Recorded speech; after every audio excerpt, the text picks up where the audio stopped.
Good morning, everyone. I think there's more in the building than we are seeing in the sanctuary, but I'll say welcome anyway. Welcome to Unity of Music City.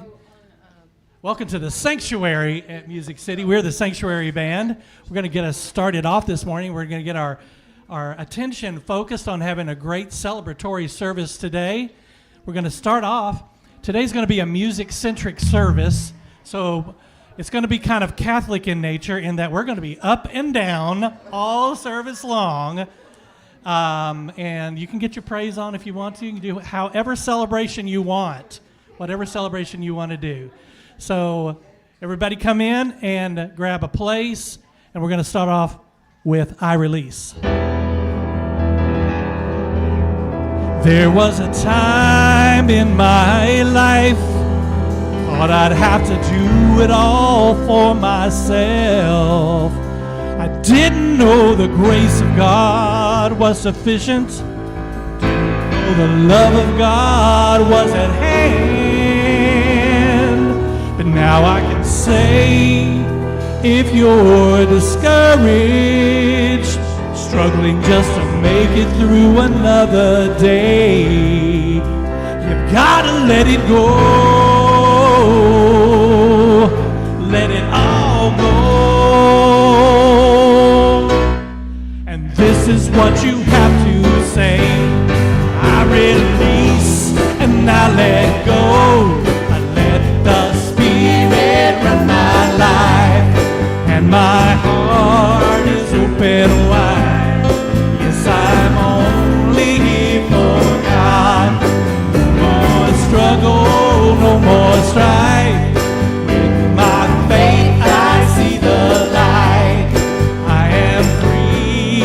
In the Spirit, yes, I'm only here for God. I release and I let go.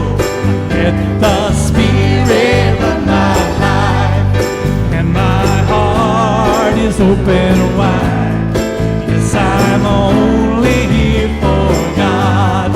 No more struggle, no more strife. In my faith I see the in the Spirit, yes, I'm only. This is you. I release and I let go. I let the Spirit run my life, and my heart is open wide. Yes, I'm only here for God. No more struggle, no more strife. In my faith I see the light. I am free in the Spirit. Yes, I'm only here for God. Yes, I'm only here for God. I am free in the Spirit. Yes, I'm only here for God. That's a statement.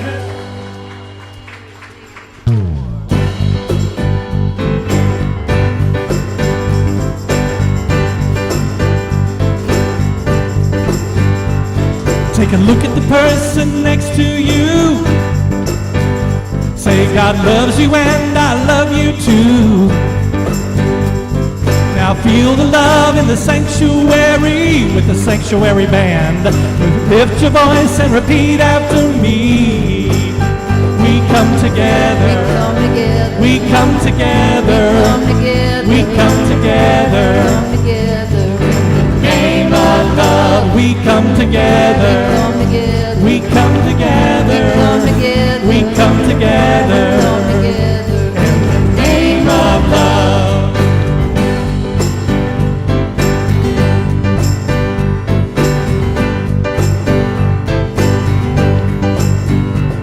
Now look at the person next to you. Say, I recognize the God in you. Now feel the love in the sanctuary. Lift your voice and repeat after me. We come together. We come together. We come together.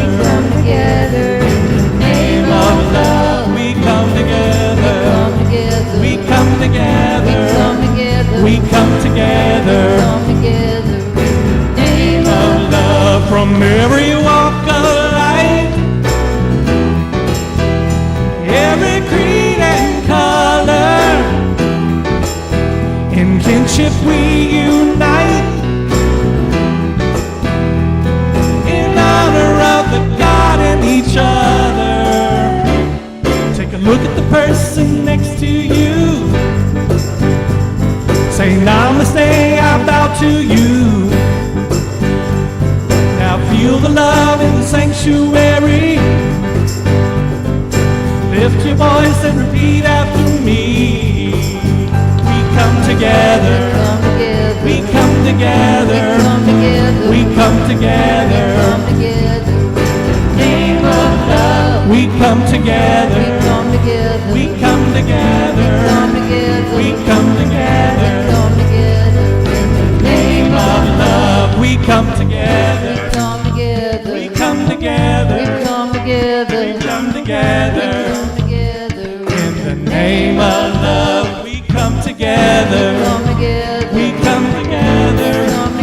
We come together. In the name of love. Let's do one more.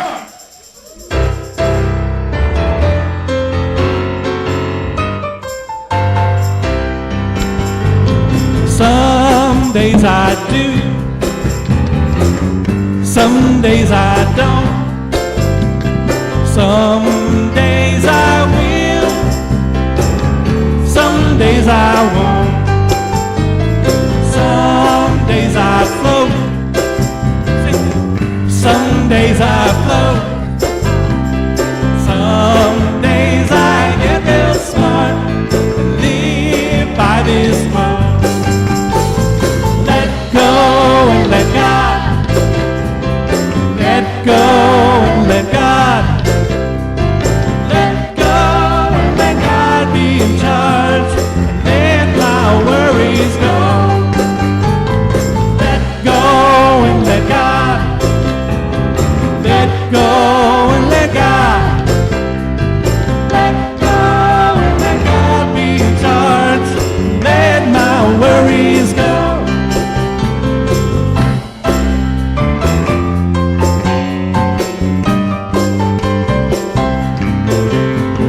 Some days I'm up, some days I'm down, some days I smile, some days I frown, some days I work, some days I play, some days I get real smart. Here's what I say. Let go and let God. Let go and let God be in charge. Let my worries go. Let go and let God. Let go and let God. Let go and let God be in charge. Let my worries go. Let go and let God be in charge. Let my worries go. See you later, worries. All right, please be seated. All right. We got kids today. That's wonderful. I think I need a drink of water after that. Welcome to Unity of Music City, everyone. We're so glad to see everybody. We often say about Unity of Music City that Unity of Music City is a place for authentic transformation. And what does that mean? That means that we are all authentic representations of God facing the earth today. God is working through every single one of us at all times. And the more that we become our authentic selves and we talk about that a lot here, the more we represent God on the planet. And the more God on the planet, that's probably a good thing, right? So we are a place for authentic transformation, and we do that by building the spiritual community that we have and increasing it. And we offer tools for your spiritual growth, which increases our spiritual aptitude that we take out into the world. So what we learn here, we don't just keep it here. It explodes out to the community that we're in. So thank you so much for being here. We are a giving church. We are a grateful church. And we give by giving three ways: through our time, talents, and our treasures. We give of our time by coming to services and classes and by volunteering our time. We do that through our talents. All of us have various talents that we can give to this community, and we want you to bring your talents to this community. We also do that by giving our money to this community so that we can pay our bills and grow in that way also, because we need to do all kinds of things to explode into the community, right? All right. So the blue vase there is in the back. You'll see a nice framed little picture of a QR code. Isn't that pretty? You can take a picture of that and donate via PayPal also. So I think let's go ahead and skip to the announcements. You probably have missed Reverend Deb. So for those of you who don't know, on July 4th, she woke up with a kidney stone. Now, I think it was what was it, amethyst or a pink quartz? Was it a rose quartz? It was a rose quartz, maybe? I'm not sure which stone she had, but she had it removed on Friday, and I'm sure she's got a little glass case. And as the Catholics do, we will have it in the front room there for you to come and get a blessing and kiss the glass and all that. I was watching a documentary the other day, and all these people were standing up in a line to, I think it was like the finger of a priest or a saint or something. I'm like, gross. Anyway, I don't think she'll do that, but she will be back. She said I could do the service on Sunday, but somebody might have to hold me up. And I said, we're going to sing. How's that? All right, so let's do some announcements. There's no way I can follow that. I know. I bet you do, Julie. I bet you do. Well, Reverend Deb, don't know if you're watching, but hi, we miss you and we love you. But I did ask if she was going to name it. Give it a name. And we know there's going to be a phenomenal message from this whole experience. We can't wait for that. So yeah, I'm going to put this to the side here. But also, my horoscope is wrong. Jackie and I were talking. We're both Leos. And it said, yeah, you're going to have a restful slumber in July. Mm-mm. Oh. No, and no. Not so far. Nope. It's Mach 2. Jackie and I agree. We were back there singing, there's a song number 3. And we're like, But let go and let God. That's that right. was like, that's a good third one right there. So, but anyway, I'm like, this may mean nothing to you guys, but the shirt I'm wearing is Star Wars related, and in the film, it's where Luke is flying and trying to take care of the Death Star, and the voice I'm hearing. This is so metaphorical of what's going on right now. The voice I'm hearing in this shirt is "Stay on target," in the original New Hope. And my pineapple swim shorts is a whole different scene going on. So yeah. Yeah, I think so too. It merges well, but so it's kind of like that old commercial. I don't know if you guys remember the time to make the donuts. Was it Dunkin' Donuts commercial? And the guys, the doors just, back open and close. Time to make the donuts. Time. So I'm grateful that I didn't just keep driving to Nashville this morning, just on autopilot. So, but it's a good tired, I love the heat, bring it, love the weather, and as long as we got some AC close, we're great. But Frank, good to see you, and praying to you in the song, and blessings back and forth there. So hi, Unity. Hi, everybody. So mid-July, getting up on mid-July here, kind of, right? Sort of? Kind of getting there, but a lot going on. All right, so let's get to, we got the song order of service. There we go. See what I'm saying? All right, so announcements for today. It is the 7th, so finishing up the first week of July, but it's moving fast. And speaking of moving, oh, love that. Move, groove, and relax. And we definitely need all three there with the Happy Class, Thursday, July 11th from 6:30 to 7:30 p.m. Features cardio drumming sequenced to a fun summer playlist followed by aromatherapy and Reiki relaxation. The cost is $20. Only 12 spots available. Please sign up at the bulletin board in the front room. Make plans to attend our coffee house and art show coming up this week on Friday, July the 12th, to experience the creativity and inspiration shared by our community. Bring a dish to share and take in the art show in the lobby starting at 6:30 p.m. Then sit back and enjoy the performances of music and reading starting at 7:30 p.m. Please contact Valerie Dennison. There's a phone number here if you need that, and she is here today, or Ryan. So we have Ryan right here, and we have Valerie right here.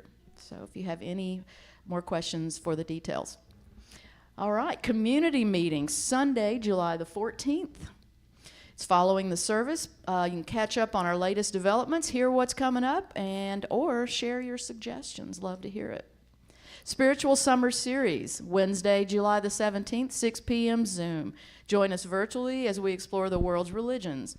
Rabbi Nancy Tunick, a rabbi and cantor soloist for Temple B'nai, Israel, guides us next as we explore Judaism. Nancy has assumed roles in both the music industry in Nashville as well as in the Jewish community, such as one of the founding rabbi of the Union of the Jewish Universalist Communities. Weekly, thank you. Marariv, is that close? That's beautiful. Services for Sim Shalom and more. Come with an open heart and curious mind. So that is Wednesday, July the 17th. I hope we can get her to sing. Even though it's Zoom, she's a cantor and she has a lovely, beautiful voice. So maybe she can do something for us even though it's Zoom. That's outstanding. So Safe Paw, next item. This is currently in desperate need of Safe Paw is currently in desperate need of foster homes for cats and kittens. These foster homes provide care and socialization while waiting for a spay-neuter appointment and prior to their adoption. Safe Paw will provide food and veterinary care for those pets being fostered. Both adult cats and kittens are available to foster. If you are interested or have any questions, please reach out to Sarah Esper. And coming up later in July, Youth Summer Sunday Fun Day for kids of all ages. More details coming soon. Make plans to join us. All right, y'all, all of these activity or meeting links and contact numbers can be found on the website, weekly happenings, the Google Calendar, or you can always email the church. So have an outstanding week. Love you guys. All right. Well, let's sing some more. It's time, right? We've been sitting too long. So this resemblance of the Catholic service that we're doing today means that we're all up and down. I said resemblance. There may be a little resemblance because we're up and down. We're going to do our monthly mantra for the month of July, and it's Garth Brooks' We Shall Be Free. We did this a couple of years ago with just me on the piano and Tim and Sherry singing with me, but with a band, I do believe it's going to sound a little bit different, don't you think? So we're going to do this, and then we're going to do Stand in My Truth. We're going to do them back to back, and we're going to do Stand in My Truth as an affirmation of why we're here and standing in the truth of who we are, that authentic self. So I think you might remember We Shall Be Free, and we're going to find out right now.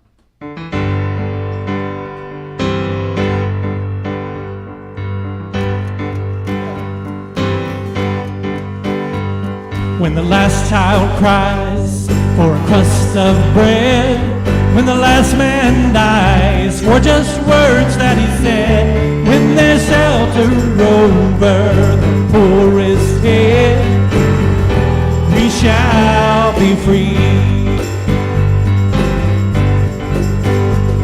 When the last thing we notice is the color of skin, and the first thing we look for is the beauty within. When the skies and the oceans are green again, we shall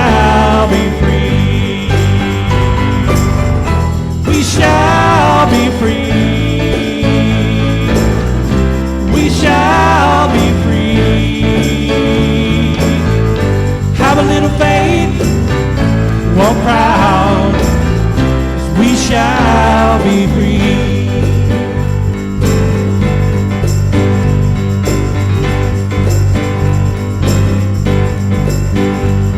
When we're free to love anyone we choose, when this world's big enough for all different views, when we all can worship from our own kind of pew, we shall be free. Oh, we shall be free.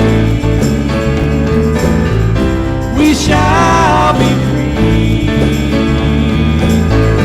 Have a little faith, walk proud, 'cause we shall be free.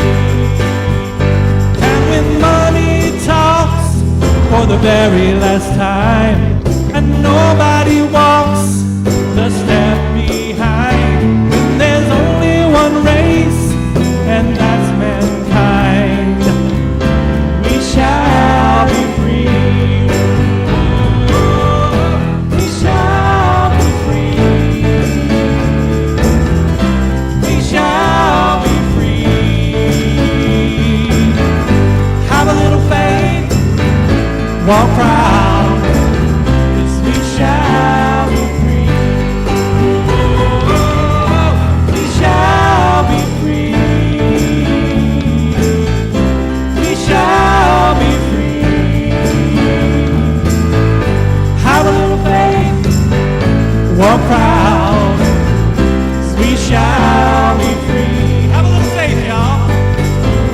Have a little faith, walk proud, we shall be free.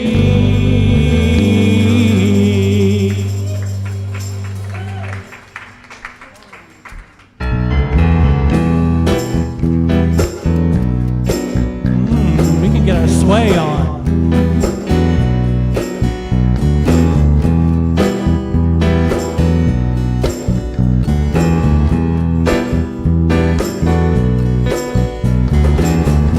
I'm not gonna give in to this world's misery. I've learned a lesson that always sets me free. Any situation, the best thing I can do is to know who I am and let that light shine through. I'm gonna stand in my truth, stand in my truth. I'm gonna stand in my truth and let my troubles go. I'm gonna stand in my truth, in my truth. I'm gonna whisper a prayer to claim my power to make it so.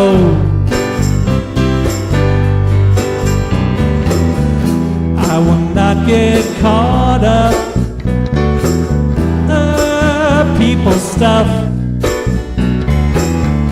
Keeping my focus for me is quite enough.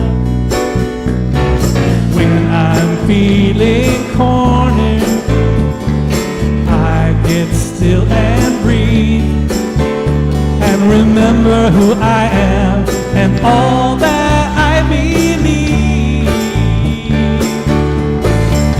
I'm gonna stand in my truth, stand in my truth. I'm gonna stand in my truth and let my troubles go. I'm gonna stand in my truth, stand in my truth. I'm gonna whisper a prayer to claim my power to make it so. I'm gonna stand in my truth, stand in my truth. I'm gonna stand in my truth and let my troubles go. I'm gonna stand in my truth, stand in my truth. I'm gonna whisper a prayer and claim my power to make it so. I'm gonna whisper a prayer and claim my power to make it so. I'm gonna whisper a prayer and claim my power to make it so. Make it so. Woo. Y'all in the mood to sing today, and I'm glad. Please be seated.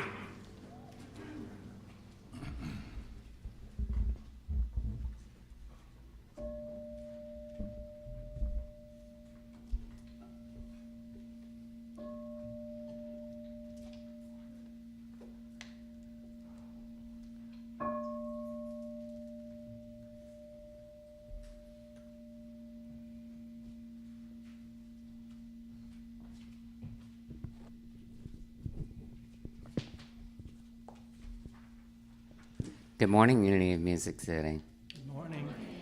Let's begin this portion of our service by taking a long, deep, centering breath.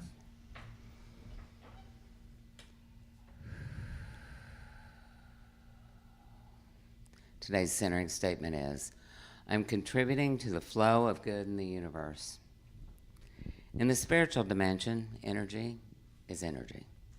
There's no good or bad, right or wrong. It all depends on how we choose to use our energy. Where will we place our energy within the constraints of our time? How will we use our energy to give of our talents and knowledge? How will we translate the physical treasures that we have received into ways that make our world a better place? The universe operates through dynamic exchange.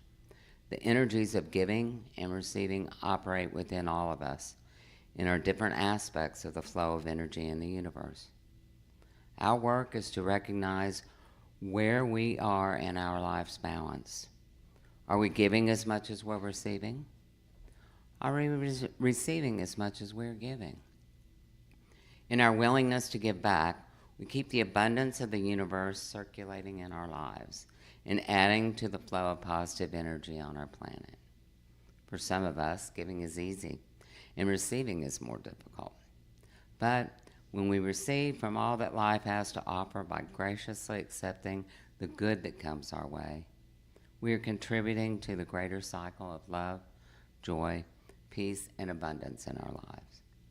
Of course, this doesn't mean we should give because of what we'll get back, but when we give with a heart full of love and empathy, we provide gifts wherever we go and whomever we meet. So practicing the law of giving and receiving can be as simple as this. If you want joy, give joy to others. If you want love, learn to give love. If you want attention and appreciation, learn to give attention and appreciation. If you want wealth, help others prosper. Each time we do this, we make a positive contribution to the divine love that is the source of all good in the universe.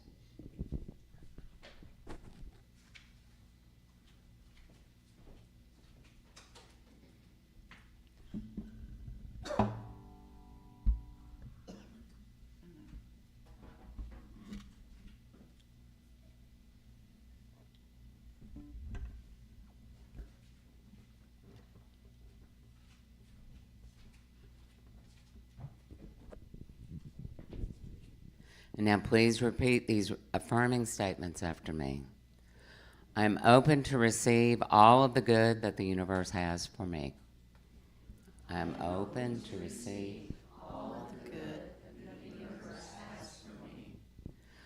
I have an incredible capacity for living, loving, and giving.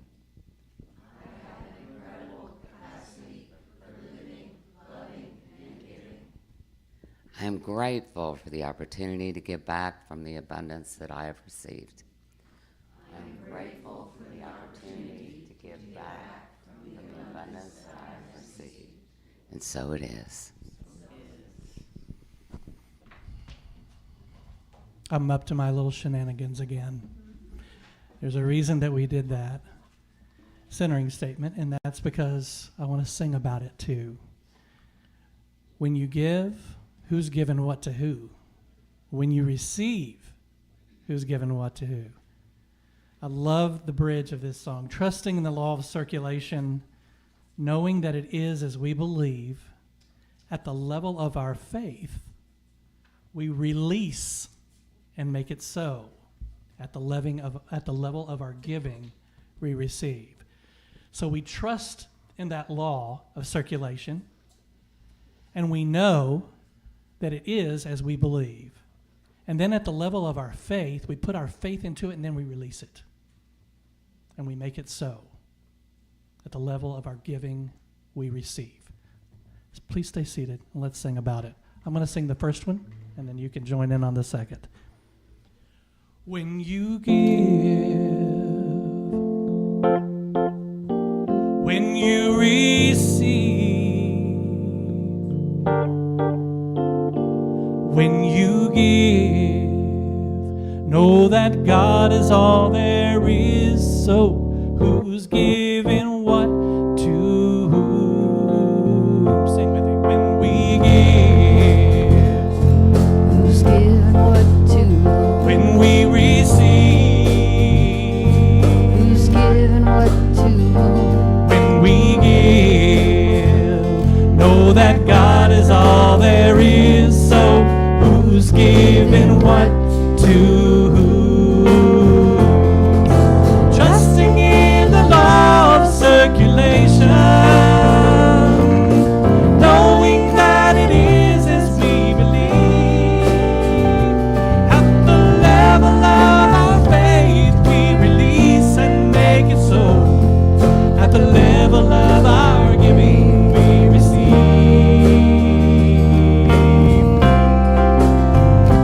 When I give, Who's given what to whom? when I receive, Who's given what to whom?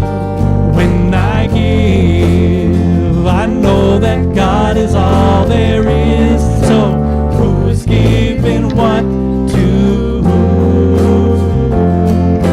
Trusting in the law of circulation, knowing that it is as we believe. At the level of our faith, we release and make it so. At the level of our giving, we receive.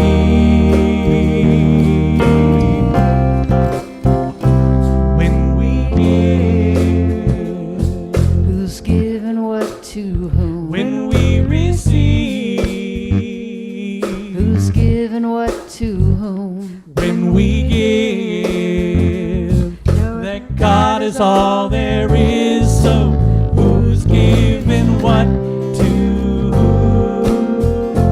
When we give, Who's given what to whom? we receive. Who's given what to whom? When we give, know that God is all there is. So who's giving what? Who's giving what? Who's giving what to whom?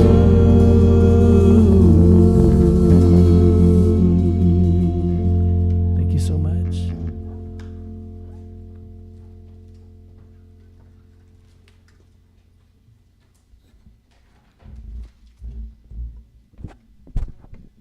Good morning, everyone. Y'all believe in signs? Do you? I believe in signs. I live my life believing in signs. Friday was my birthday. Dang. This is a new shirt that Ryan got me. In Spanish, there's a word called estrenar. There's not a correct translation, but it means to kind of break in. So me la estoy estrenando, so now you know. And on Friday, we went to dinner, and I decided to have a cocktail. And as we opened up the menu, the cocktail name that I was looking at was really odd. And I turned to Ryan and I was like, shut up. I was like, I just read for this woman who had this last name. And it was a very odd name for a cocktail, like Cephalou or something. And I showed him the picture of my schedule and I was like, Ryan, I have to have this cocktail. So this is how I live my life, okay? I think that I'm a very logical person, but I really just kind of sort of live my life asking constantly. So when you're talking about having faith, that's how I live my life. That's how I kind of navigate through. And so when Reverend Deb had messaged the executive council and Ryan's putting this together, and he's like, I don't think that I have enough time to do a full service. And he was like, do you want to talk about something? I looked at what she was talking about, and she's talking about messiahs. And the immediate thing that came to me was, I will talk about, I know, right? I will talk about Aradia. Aradia is an Italian witchcraft, and in modern day Wicca is considered to be the witch's messiah. And I know that story back and forth. That story was ingrained in me, easy breezy. I can talk about that, but I believe in signs. So yesterday, I saw that there was a group of people that were coming through Nashville called Reclaim the Nation, okay? And they were walking through, and they had these, handkerchiefs, bandanas over their faces, and they were holding up these signs. And I thought, that's my sign. I'm not going to talk about Aradia. I'm going to talk about Esther. Oddly enough, reclaiming means to cry out, okay? And they're walking through, and all of this is covered. Who are you crying out to? You're not actually crying out. You're just making a scene, is what it is. And so at that point, when I thought, I'm going to talk about Esther, out of all the Bible stories, okay, and I don't have some of the religious trauma that some of y'all have. I grew up Catholic. I did not grow up Baptist. And I found a lot of love. Sorry. I found a lot of love with the nuns at Catholic school, and I just did not, so even now, Ryan will know who is my favorite band. Barlow Girl. I listen to contemporary music like nobody's business. Contemporary Christian music, Hillsong. I will sing to God. I know. Oh my God, I know. I just don't have some of the context that some other people do. So when I read the Bible, I see it from different eyes. I don't have some of the pain. I have pain in other aspects of my life. And so when I thought about the story of Esther, I'm just going to give you a quick recap on that story because it's a very odd story to be in the Bible, okay? If you know the story, it starts out in Persia, in a land called Susa. And there's a king named Xerxes, and he's drunk, and he's angry, and he's really narcissistic, and loves to party, and loves to have sex. And it's kind of a weird story because no one's really great in the story. Like, we think about a Messiah, and this is where everybody's sort of human. So he's throwing this big party, this big banquet, for like 187 days or something like that. And at that point, he calls his wife, his queen Vashti. And he's like, come on over here. Come and party with us. Now, she's with her girls in another place in the palace. And she's like, I'm not doing that. Now, there's a lot of different reasons why she's not going to do that. She's like, I'm the queen. Usually historically, the traditions were that the queen would be represented in certain aspects, and then when the men got out of hand, the queen was taken away, and then the concubines would show up, and it's a whole thing. So we don't always know why, but she was like, I'm not doing that. I'm not showing up. I'm hanging with my girls. No, thank you. So he gets mad because he's super drunk, and he talks to his friends, and they're like, if other women see what this woman is doing, you know how women are, and women are going to talk amongst themselves, and you're going to have other women telling their husbands, no, I don't want to do this. So he writes this decree that the men have to be in charge in the household. And so he kind of banishes Vashti, and he decides he's going to have this beauty pageant and get a new queen, someone that's going to be more obedient. So after some time, because they're preparing these women are presented to him. There's this beauty pageant. And Esther, who is in the kingdom, decides not to tell him that she's Jewish. Now, the story doesn't really say why. She's not really saying that she's trying to hide something. We don't know if she's it just doesn't come up. We just know that she doesn't tell him that she's Jewish. And he falls madly in love with her. He's just enamored with her. You're the one. I love you. You're going to be my new queen. So lifts her up, takes her as a queen. I love you. Everything is great. So during these feasts that he's doing this, Esther's uncle, Esther is an orphan who's raised by Mordecai. Mordecai is her uncle.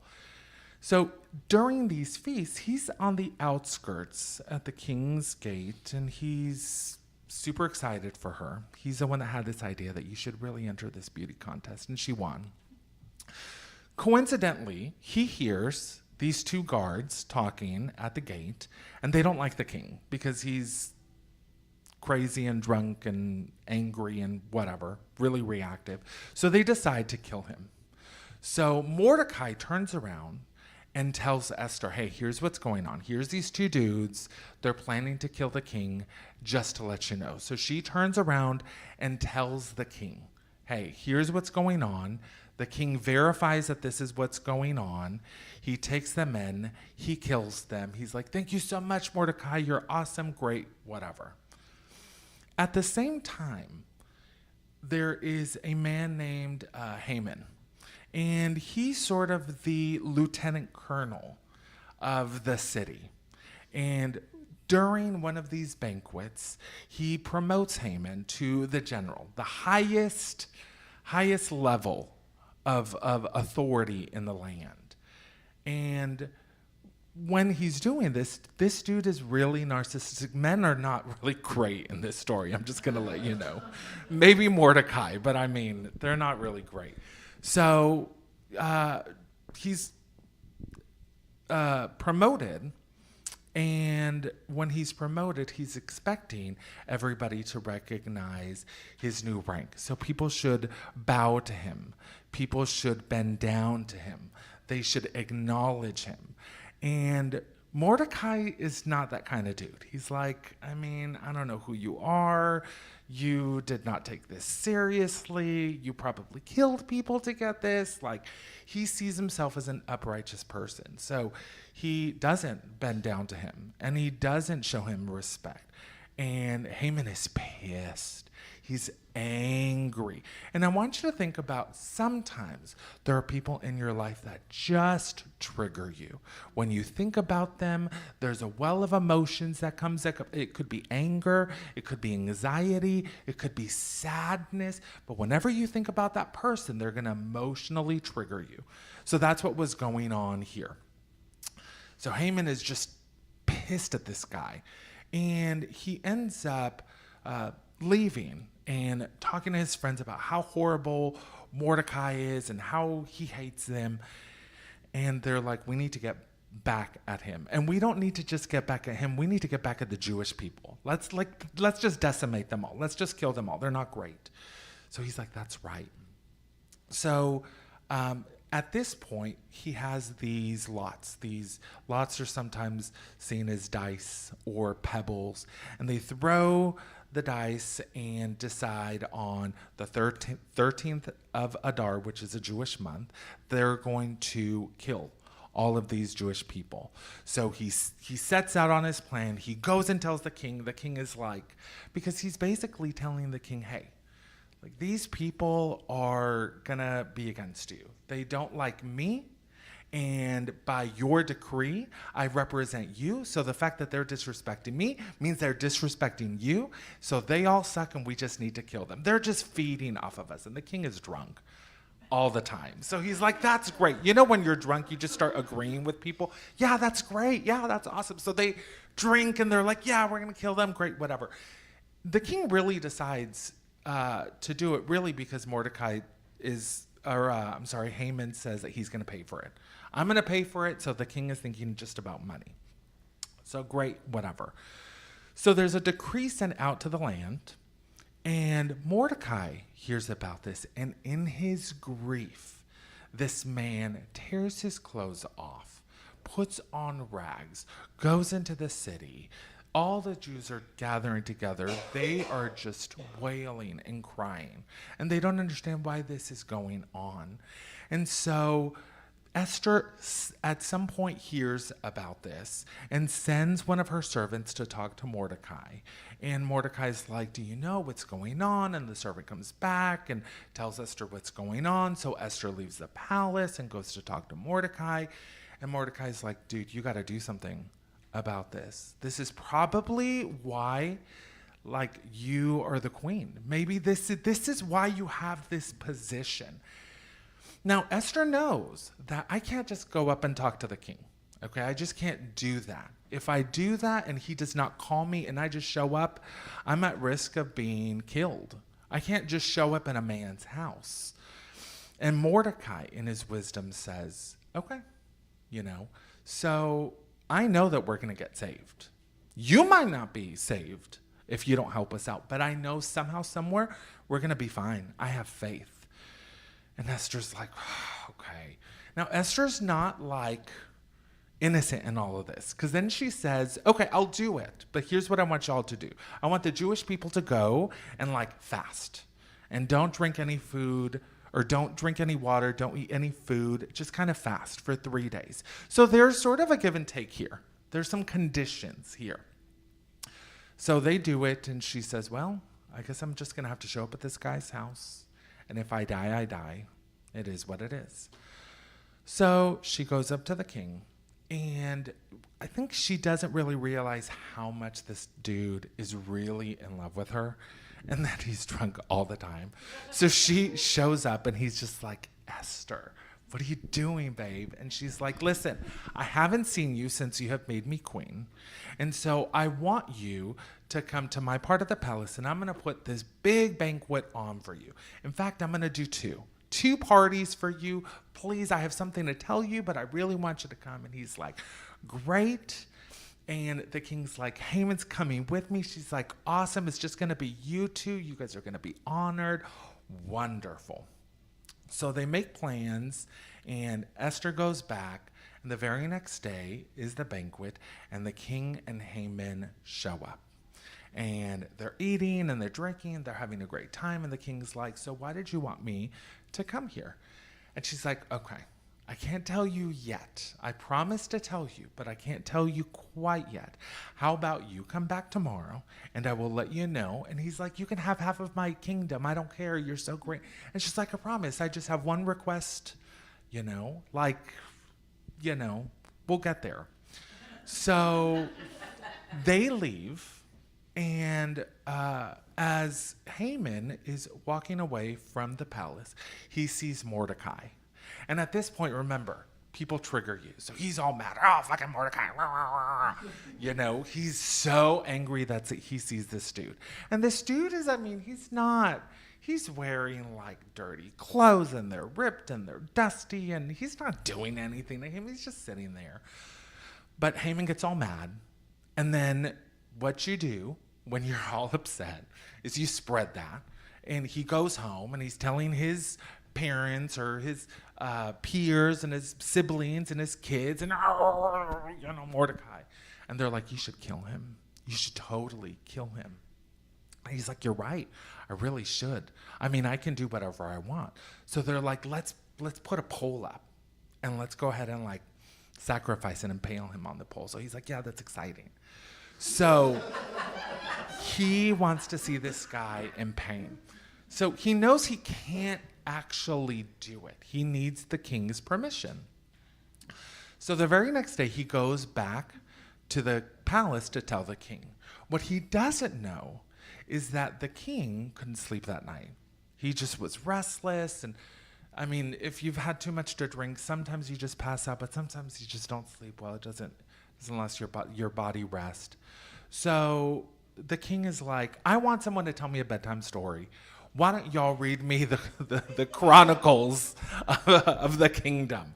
So there is this dude with a scroll reading the history of what has gone on. I think he's a bit narcissistic, right? He wants to know like all the good things that he's done. So it's kind of like when you turn on the TV and you just kind of want it as a background noise, I think is what it is. So as he's starting to fall asleep and they're reading him the chronicles, they remind him of Mordecai telling him about these guards and that saved his life. And he kind of wakes up a little bit and he goes, did we do anything for him? I mean, did we honor him in any kind of way? Like it should say right there in the chronicles. And the man that's reciting them to him is saying like, no, I mean, nothing was really done. And he's like, he saved my life. I really like that dude.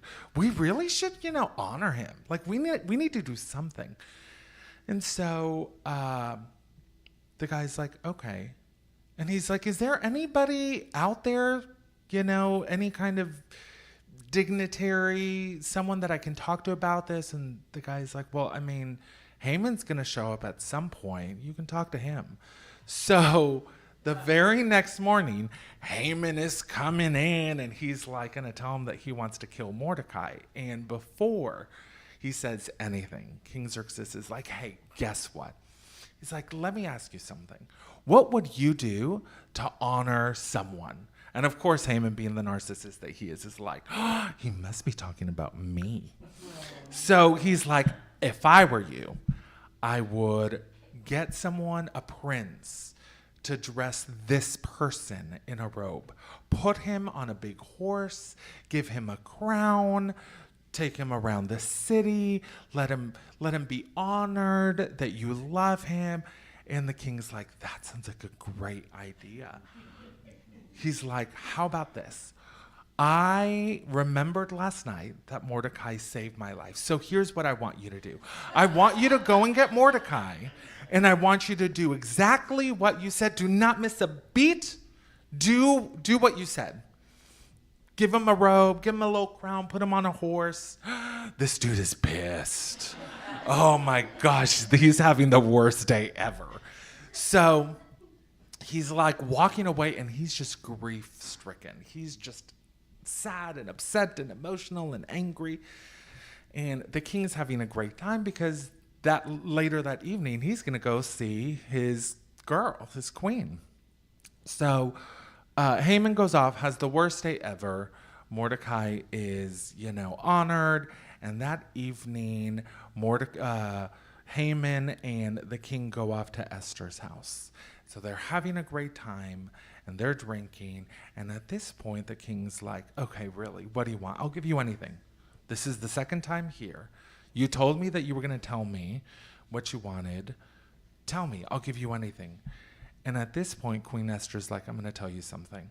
She said there was a decree that was sent across the land that not only is going to kill the Jews, I'm Jewish. These are my people. And he's surprised. He's like, what? I married somebody Jewish? I don't think that really fazed him so much as it's like the woman that I love is gonna die. And so at this point, Haman's like kind of creeping out, goes into the courtyard. And so the king is getting upset and all these emotions are coming up.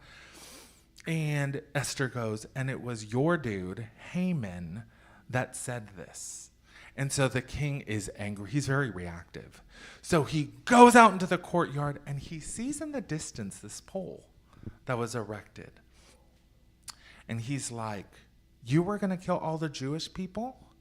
And you knew that Mordecai was Jewish? Did you know that Esther was Jewish? And he's like, no, I didn't know. And he's like, I'm giving Mordecai everything that you own, and you were going to die. And the very next thing, he is impaled. that doesn't actually solve the issue of the Jewish people being decimated, right? So she's like, thank you, that's great. He's not a great guy. But can you do something to help us out? Now, the law at that time was if a king enacted something or decreed something, that thing cannot be undone. And it's much like our life. When you do something, you can't unring that bell. You can ask for forgiveness. You can work on self-forgiveness. But when we do something, we can't undo it. It's a physical law. So the king says, I can't undo this, but I can write a new law, a new decree, that on the 13th of Adar, the Jewish people can defend themselves. They have a right to take arms and to defend themselves and band together. And while he's doing this, he has given Mordecai Haman's stuff. So he has elevated him up. So now the people in Susa are like, okay, we really like this dude. Okay. The Jewish people seem to be like in control. We kind of like them. So people start converting to Judaism at this point. So now, fast forward, the 13th of Adar comes, and there's a big battle, and who wins? The Jewish people. And so they're like, well, that was great, but can you decree that we can do this in the future, that if anybody does try to decimate us, that we can defend ourselves? And the king's like, of course, that's great. So to celebrate this, they created these 2-day festivals. The word for the dice, the lots that were thrown in Hebrew, is called pur. And so the festival that was created and celebrated from then is called Purim, after the lots. Now, what I find at this point in the story, it's over, it's done, is that, number one, God is never mentioned in the story. You never hear of any mention of God is going to save us. There is no Messiah. There's no asking for signs. Everybody is just reacting. And what I think the unknown author, because the other thing is there's no author here. There's no letter, to Luke, or letter to this, or letter from this person. It's just a weird random story in this Bible, and they're talking about people, but God is never mentioned. There's no reason why this would be in the Bible. But one thing that I will tell you is that I think it teaches us about our life now, because we tend to look for signs. We tend to look for God somewhere, hoping that God is going to appear, hoping that God is going to send some kind of Messiah somewhere, instead of just doing what is necessary. There's no good person in this story. Mordecai's great. Esther's awesome, but they both have human things about them. They're not perfect. We tend to make people perfect, like Christ, that Jesus is perfect. And maybe, I don't know, but I know that in this story, they're looking at what right thing do we do? What right thing does God want me to do? Because we often tend to want to define where God is. How do I see God in my life? And the thing about it is, you can definitely spend time pondering on that, and that's wonderful. And also, you can take that time and do something good with it. We have the ability and the power, think about this, to change someone's life. When you go to Kroger, when you are driving on Briley or on 40, you have the ability, if someone is doing this, I'm just going to get right on over. That's what I'm going to do.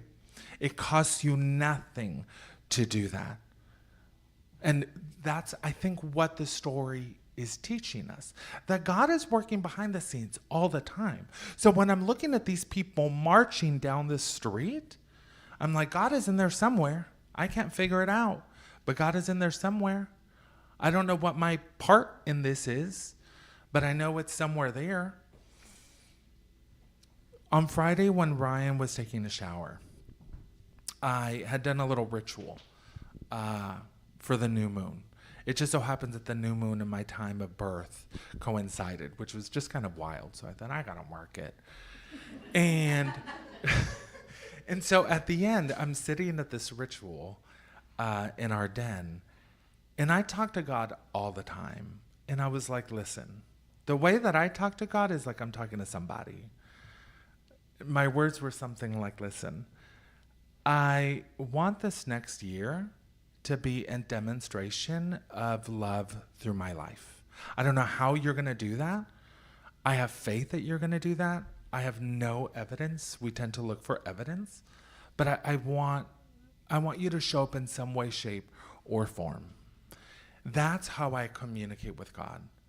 When I'm looking at the story of Esther, it's a story of courage, and it's a story of I was put in this position to do something. Esther was put into this position to save the Jewish people. You're put in positions in life to change something about your family, something about your friends, something about the world.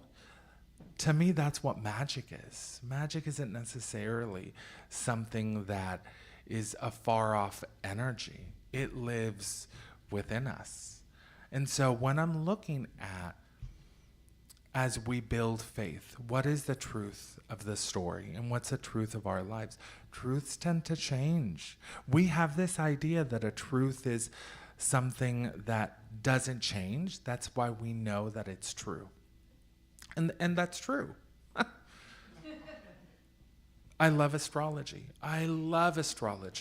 So when I'm looking at my birthday and I'm looking at all the signs and looking at my natal chart and what it means, it's fantastic. But I'm going to tell you, astrology is a system that's 2,000 years old. We know now that stars change and stars move. There's something called precession of equinox. And so when I'm looking at where was the sun in relation to the constellations when I was born, it was not born in Cancer. I was not born under Cancer. I was born under Gemini. And when I look at that and I look at what that means, I'm like, could be me. Geminis are very clear in their communication style. Geminis move quick. And when I look at the interpretation, it could be me. So when I look at my truth, what do I have faith in? I can say I'm a Cancer, and that works for me. I can say that I'm a Gemini. That might work for me too. What I found is, what do I have faith in? And what works for me? What worked for Esther was like, listen, I can't show up to this dude's house. Well, these people are willing to sacrifice for you. Well, if they're willing to sacrifice for me, then I have to sacrifice for them. That worked for her. What worked for Mordecai was, I'm going to tear off all my clothes and I'm going to go grieve with my people in the streets. That's what worked for me. That's where my faith is. So when we're looking at our lives and we're looking at these people walk down Nashville and we're about to enter an election cycle, what's your truth? Is your truth, I just can't find connection with these people, and also I'm going to work on compassion? Maybe. Both can be true. Both things can be true. It can be true that I don't agree with these people that hate me, and also I will constantly work on finding unity. My truth can be, I'm not courageous enough to talk to these people, but I'm working on it. That may also be true, because what builds truth is faith.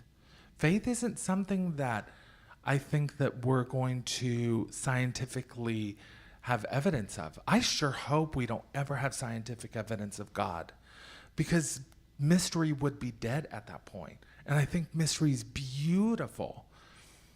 So we're going to go ahead and do a meditation.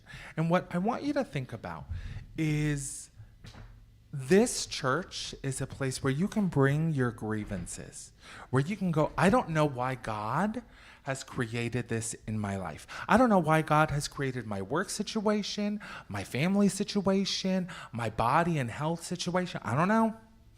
But God is in here somewhere. It's what I love about Esther. God is never mentioned, and God is evident everywhere when you start to look at the coincidences. So I want you to go ahead and take a couple deep breaths and close your eyes.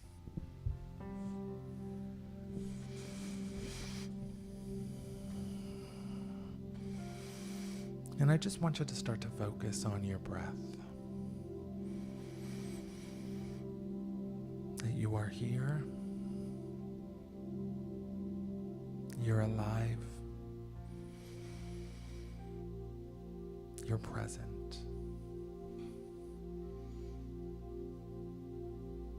You are the living manifestation of the divine itself.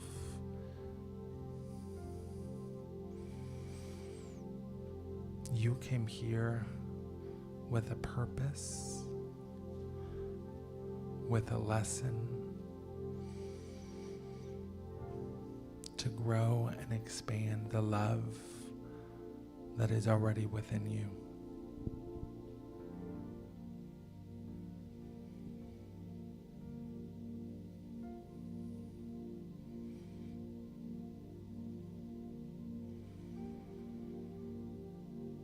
And in this moment, I want you to bring up in your consciousness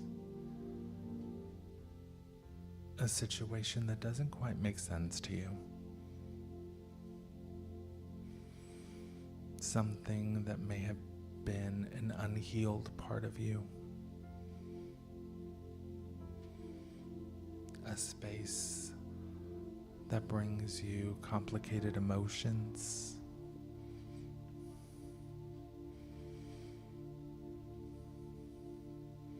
Something maybe that you can't wrap your heart or your mind in and around.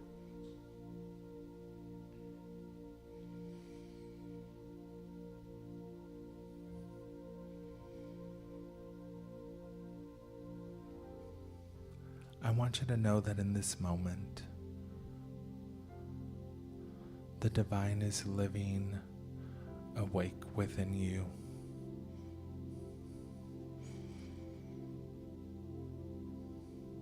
So that situation that you're bringing up in your mind, offer it up. Offer it up to the divine.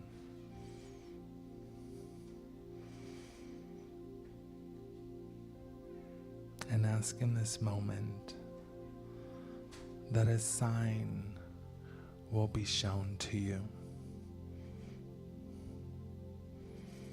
God, let me see your presence in this. Bring about what you're trying to teach me, what you're trying to show me. Give me guidance, and let it be in a way that shows up perfectly for me.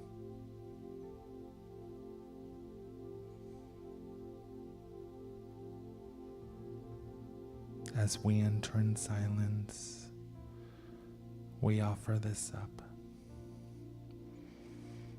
And we are open to the mystery that is God everywhere and in the silence.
And before we exit this sacred silence and this sacred space with God, we bring up our beloved minister, Reverend Deborah Moore, in our minds and in our heart.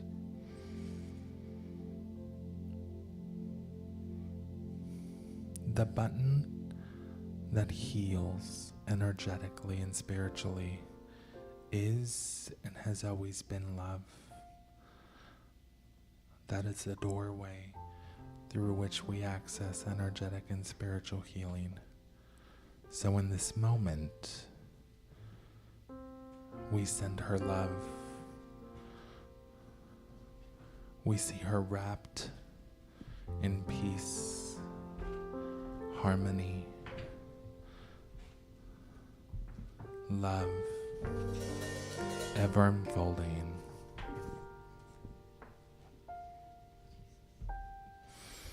And we send it off. And so it is.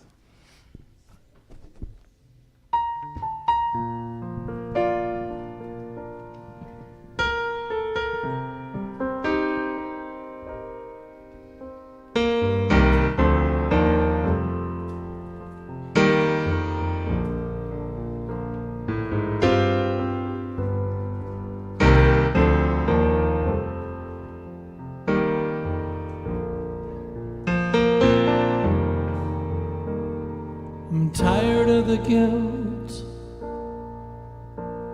that's bringing me pain. Now is the time for me to let go again.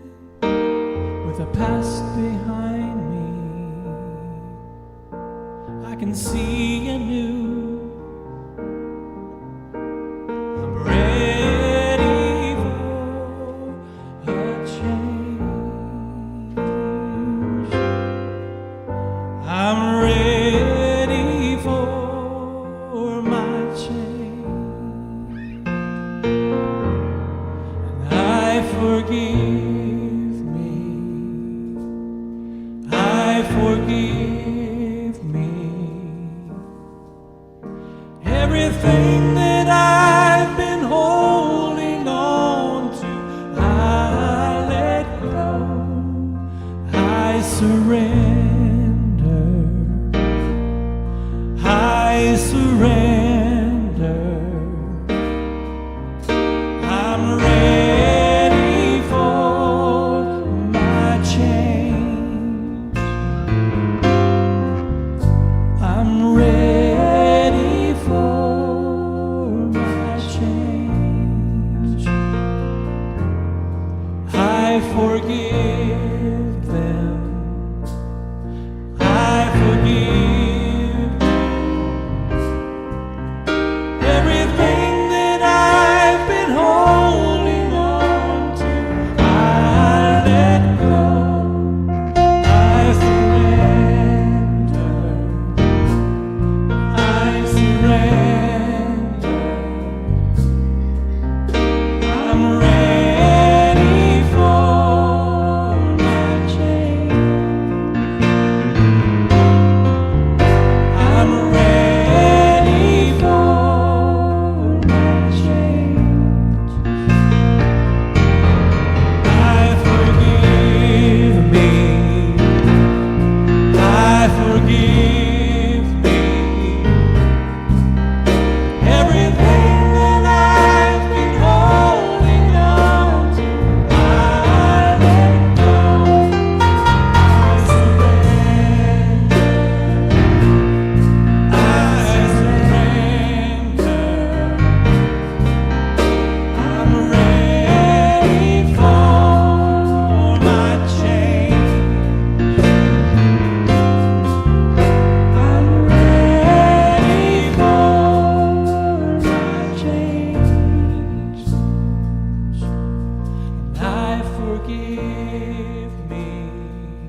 Beautiful.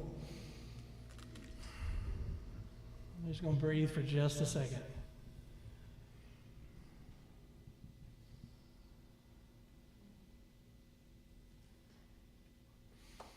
All right. We start the service off every Sunday with gratitude, and we end with gratitude. So what are we gratitude? What do we have gratitude for? What are we grateful for today? We've had a fabulous week. We've had celebrations everywhere. Frank and I had this wonderful idea, in theory, that we would take our lawn chairs out to the Two Rivers Walking Bridge and sit right in the middle of the bridge and watch the fireworks go off downtown. But we didn't anticipate how low the bridge was and how high the hill was between us and the fireworks. So we saw this much of the fireworks. So what we did was we got our phone, and we had our phone here showing the fireworks, and then we saw the little top right there. It was great in theory, and we had a great time, a little adventure. My sister and brother-in-law came with us. So it was a little family event. So it was great. It was great. What else? What else are we grateful for?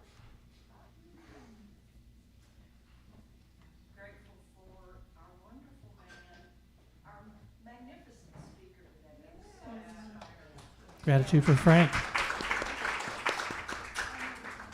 grateful every single Sunday for Ryan's absolutely beautiful tenor. Oh, thank you. Thank you. I appreciate that. Grateful for Jackson, Candy, Mary Grace. What a great band we have. We know how fortunate we are to have these great musicians. Absolutely. Grateful, grateful, grateful. Anybody, anything else? Julie? Say thanks to Ryan and Frank again for this huge, mega rainbow water bottle. Come in handy? Oh my goodness, it has like a huge, it has a huge handle, so thank you. Grateful for all the gifts that our friends give us. Right? Yourselves. All right. Well, the band wants to do something for you. We haven't done this song since the last fall. We want to we'll end the day on this. And I actually timed everything yesterday, and we're going a little long today, but I do want to get this song in now because it's a great way for us to leave the day today.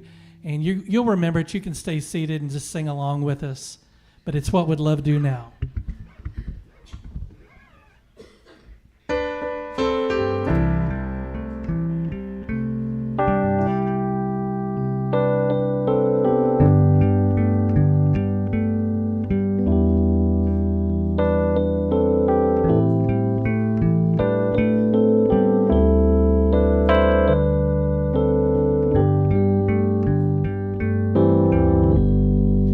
Just before you say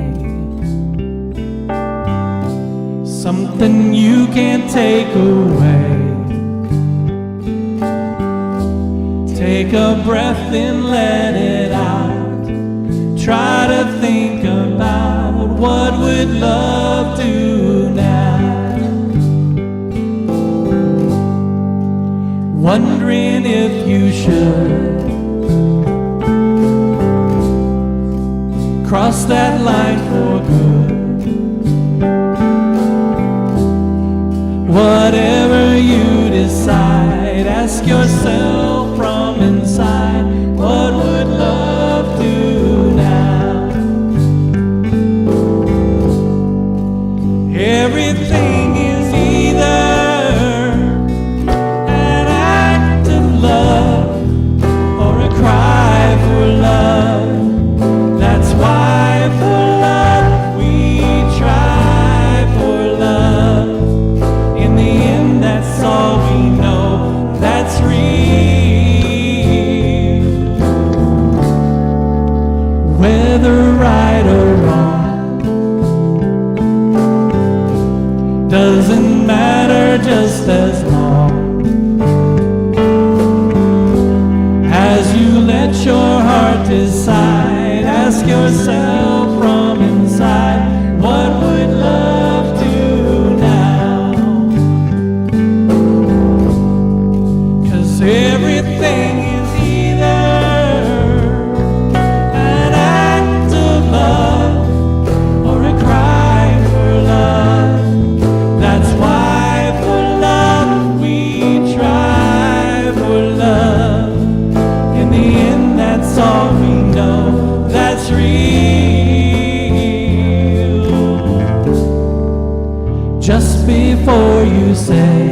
all stand up and say the prayer for protection together as we prepare to leave.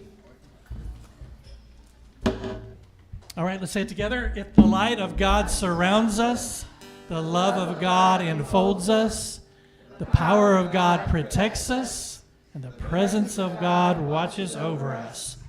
Wherever we are, God is, and all is well. And we let it be.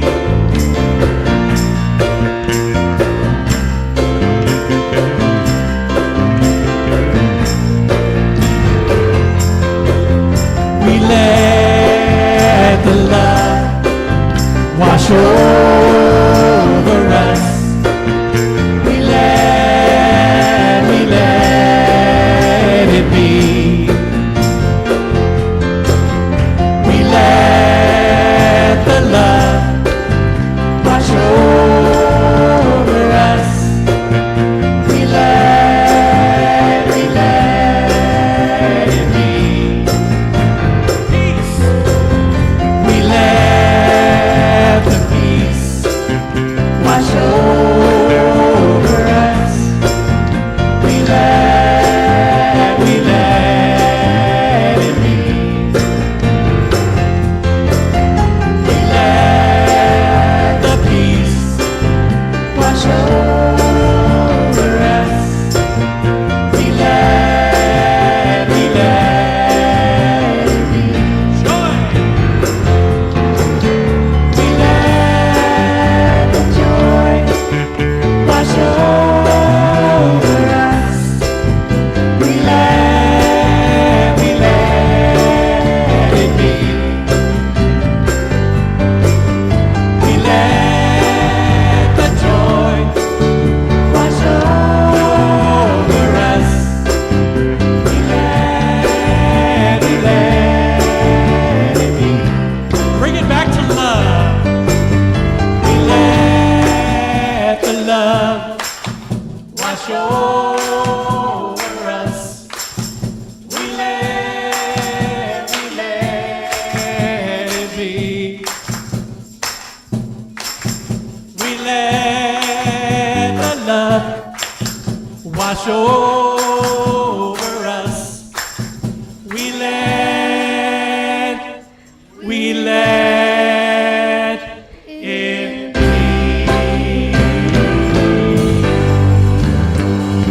Thank you so much, everyone. Reverend Deb will be back next week.